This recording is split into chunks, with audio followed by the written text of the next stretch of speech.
मंथन मंथन और मंथन, ये शब्द एक ऐसा है जो कि इन दिनों हिमाचल में खूब छाया हुआ है। और जब मंथन की बात आती है तो ये एक भाव मन में आता है कि गहन चिंतन हो रहा होगा कि किस विषय पर क्या सोचा जाए जिससे भविष्य में बेहतर हो सके। लेकिन दुख की बात है, जो हिमाचल के कर्णधार हैं, 5-5 साल के कर्णधार कांग्रेस और बीजेपी, ये दोनों मंथन कर रही है। और मंथन इसलिए हो रहा है कि आखिर हम लोग कैसे कामयाब हों कि सत्ता में बने रहें या सत्ता से जो नज़दीकियां हैं उन्हें बनाकर रख सकें। अभिवादन स्वीकार करें, मैं उदय पठानिया। लेकिन अब सवाल यह है कि क्या यही सही मंथन है जो बीजेपी और कांग्रेस कर रही हैं? कांग्रेस ने कुछ दिन पहले शिमला में मंथन किया और अब पिछले कल से ऊना में बीजेपी का मंथन चला हुआ है। न कांग्रेस के मंथन में वो विषय आया जो कि हिमाचल का सबसे गंभीर विषय है, और वो विषय है बेरोजगारी का। और ना ही अभी दूसरे दिन तक ये खबर आई है कि बीजेपी में भी इस गंभीर विषय पर कोई चिंतन हुआ है, क्योंकि इस चिंतन में बेरोजगार जुड़े थे, आम परिवार जुड़े थे। लेकिन क्या मजाल इस सब्जेक्ट पर किसी ने कुछ भी सोचा हो। अब सवाल उठता है कि क्या हिमाचल की जनता इतनी दोयम दर्जे की या तृतीय दर्जे की मान ली गई है कि उसके बाबत कोई चिंतन ही ना हो। बड़ी हैरानगी की बात है कि जब चिंतन शब्द आता है, मंथन शब्द आता है, तो दिल्ली दरबार से चाहे भाजपा के नेता हो या कांग्रेस के नेता हो, वो हिमाचल पहुंच जाते हैं। लेकिन कभी इस मुद्दे पर चिंतन करने के लिए हिमाचल की जो भाजपा और कांग्रेस है उनको तो छोड़िए, जो दिल्ली के नेता हैं वो भी इस पर चिंतन करते हुए नजर नहीं आते। अब मंथन की बात आई तो चर्चा सबसे पहले सरकार की होगी। जब आम विधानसभा चुनाव थे तो प्रियंका गांधी, जो कि कांग्रेस की शीर्ष नेतृत्व वाली एक महिला नेत्री हैं, उन्होंने क्या क्या गारंटियां नहीं दी थी। लाखों की नौकरियां दे दी जाएंगी, ये कर दिया जाएगा, वो कर दिया जाएगा। लेकिन 1.5 साल में हुआ क्या कभी इस बात पर कांग्रेस ने मंथन किया कि जिन लाखों नौकरियों के दम पर हम लोग सत्ता में आए थे, वो युवा, वो बेरोजगार वर्ग जो है वो बेदम क्यों हो गया? प्रियंका गांधी भी अक्सर हिमाचल आती हैं, छरावड़ा में उनका जो मकान है, घर है, वहां पर रहती हैं। लेकिन कभी उन मकानों की, उन घरों की चिंता का जो विषय है वो कभी प्रियंका गांधी की जुबान से सुनने को नहीं मिला कि ये गारंटियां तो खुद मैं यहां पर देकर गई थी और अब मेरी ही सरकार यानी जो कांग्रेस की सरकार है वो इस मुद्दे पर क्या कर रही है। रही भाजपा की बात, बताया गया था कि इस बैठक में जो हिमाचल के खाते से बीजेपी के राष्ट्रीय अध्यक्ष जेपी नड्डा वो आएंगे, वो नहीं आए। वह उनकी जगह आ रहे हैं पूर्व मुख्यमंत्री, मौजूदा केंद्रीय मंत्री खट्टर साहब। अब खट्टर साहब क्या करेंगे? क्या इस मुद्दे पर बात करेंगे? नहीं, कोई इस मुद्दे पर बात नहीं करेगा। खैर, सवाल हमेशा सत्ता पक्ष के साथ होते हैं, तो सत्ता पक्ष के साथ भी सवाल बनता है कि आखिर इतनी देरी क्यों? नई नौकरियां बांटने में इतनी देरी क्यों? क्या कभी किसी सरकार ने अपनी एजेंसीज को ऐसी जगहों पर भेजा जहां पर ये जो युवा वर्ग है ये दिन रात बैठकर तैयारी कर रहा होता है और लाइन में खड़ा होता है इसलिए कि जो लाइब्रेरीज हैं उनमें उसे बैठने के लिए जगह मिल जाए? तो फिर सवाल यही है कि जब आपने जिन नब्जों को दबाकर रोग को भांपा था और उस रोग को भांपकर खुद अपने लिए दवाई का अरेंजमेंट किया था, ना कि जो बेरोजगारी की बीमारी से ग्रस्त हैं उन युवाओं का, तो फिर सवाल ये भी है कि आप अगर सरकार में हैं तो किसके लिए है? अपने लिए है। सारे मंथन चिंतन हो गए।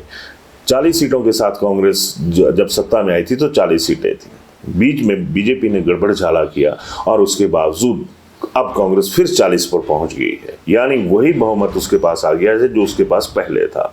अब सवाल यह भी है कि इस बहुमत का फायदा हुआ किसको? जाहिर सी बात है कि सरकार को हुआ।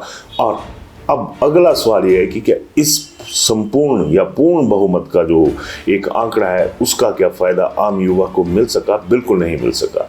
अब इससे बड़ा शर्मनाक पहलू क्या होगा कि एक अविश्वास, एक धोखे की जो इबारत है वो सरकार के खिलाफ युवाओं के मन में लिखी जानी शुरू हो चुकी है। और इससे बड़ा तंज भी क्या होगा जो अब मैं आपको आगे बताने जा रहा हूँ। दरअसल ब्लैक एंड व्हाइट पर एक इंटरव्यू चला था नेताजी का, और उन नेताजी के इंटरव्यू के नीचे कॉम्प्लीमेंट्स तो नाम मात्र ही थे, लेकिन जो कमेंट्स से, तीखे कमेंट्स से वो नजर आए। एक युवा ने यहाँ पर बहुत अच्छा एक कटाक्ष किया। उस कटाक्ष का जिक्र किए बिना ये जो बात है, ये मुद्दा जो है वो अधूरा रह जाएगा और उससे यही पता चलेगा कि आखिर सरकार की जो छवि है वो युवाओं के मन में क्या है। तो मैं आता हूं उसी बात पर जो ये कमेंट था, हूबहू आपको वही पढ़कर बताऊंगा। कमेंट पर चलने से पहले आपको इतना बता दूं कि ये कमेंट उसी तरह से सरकार की सोच पर आधारित था जिस तरह की सोच सरकार ने युवाओं के लिए पाली हुई है, और उसी तरह का है जिस तरह से HPSSC के बाबत सरकार ने कहा था। तो जरा कमेंट पर चलिए। ये फेसबुक यूजर लिखते हैं कि HPSSC खुल रहा है पर गेट में जंग लग गया है, ग्रीस लगाने को बोला गया है, उसके लिए कमेटी बनाई गई है। पहले वो रिपोर्ट होगी कि जंग क्यों लगा, कैसे लगा, और फिर आगे जंग ना लगे इसके लिए क्या होगा। पहले उस गेट को हटा दिया जाएगा, फिर उसके लिए कमेटी बनेगी कि नया गेट कैसा हो, लोहे का हो या एल्युमिनियम का हो या फिर लकड़ी का। फिर उसकी प्राइमरी रिपोर्ट आएगी, फिर सेकेंडरी और फाइनल रिपोर्ट मिस्त्री देगा। रिपोर्ट में फाइनल हो गया कि अब लोहे का गेट नहीं लगेगा क्योंकि जंग लग जाता है, एल्युमिनियम के गेट ही लगने हैं। इस पर कमेटी की सहमति बनी है। मिस्त्री नाप ले गया है पर उसका रेट ज़्यादा होने के कारण और सरकार की औकात से बाहर होने के कारण फिलहाल काम रोक दिया है। पहले सेंटर से गेट के लिए भीख मांगी जाएगी, तब तक HPSSC के गेट पर लोकल मिस्त्री को बिठाया जाएगा ताकि वहां कोई और नाप ना ले जाए। तो देखा आपने, तंज देखिए आप। और कसम से मैं अगर सच कहूं तो रूह खुश हो गई, क्योंकि जिस तरह से सरकार एक बहानेबाजी कर रही है और युवा भी ये मान रहे हैं कि सरकार लगातार बहाने पर बहाना ठोक रही है कि अब अपॉइंटमेंट्स देने में ये हो रहा है, वो हो रहा है, तो ये भी गलत नहीं होगा। क्योंकि ये जो कमेंट था ये बिल्कुल उसी तर्ज पर था जिस तरह की तर्ज पर अक्सर सरकार पिछले 1.5 साल से इन नौकरी से जुड़े हुए मुद्दे पर अपनी जो बयानबाजी है उसको जारी रखे हुए है। ऐसे में ये सवाल जरूरी हो जाता है कि क्या लोकतंत्र में कहीं लोक बचा है? क्यों ऐसी अवधारणाएं बननी शुरू हो गई हैं कि सरकारें चाहे जिस मर्जी की हो, भला आम आदमी का नहीं होता है? सवाल बहुत सारे हैं और तमाम उन्हीं नेताओं के साथ हैं जो हमारे कर्णधार हैं, चाहे वो बीजेपी के हों या कांग्रेस के हों।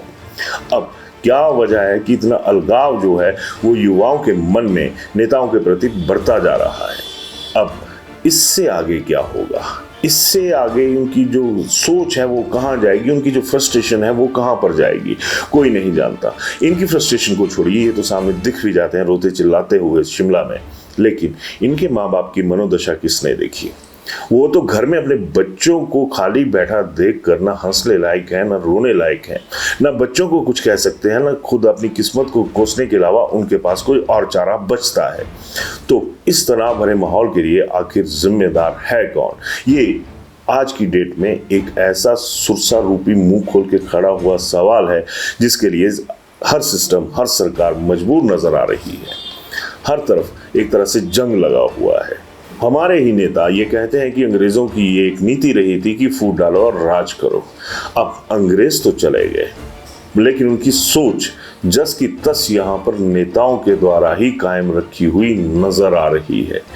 जब युवा सड़कों पर उतरता है तो किसी एक वर्ग को कोई छोटा सा झुनझुना देकर सरकार एक तरफ कर देती है।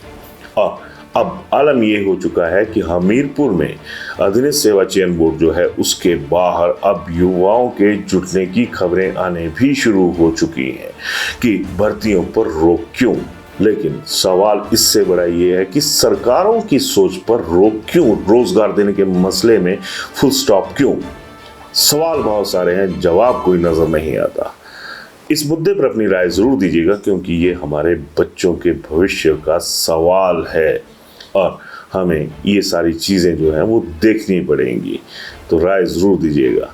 और तो कुछ शायद हम लोग ना कर पाए। हिंदुस्तान के समाज को आदत है राय सिंह बनने की, तो राय सिंह ही बन लीजिए। शब्द बुरे लग सकते हैं लेकिन ज़रूरी है बोलना, तो बोलना सीखिए। धन्यवाद।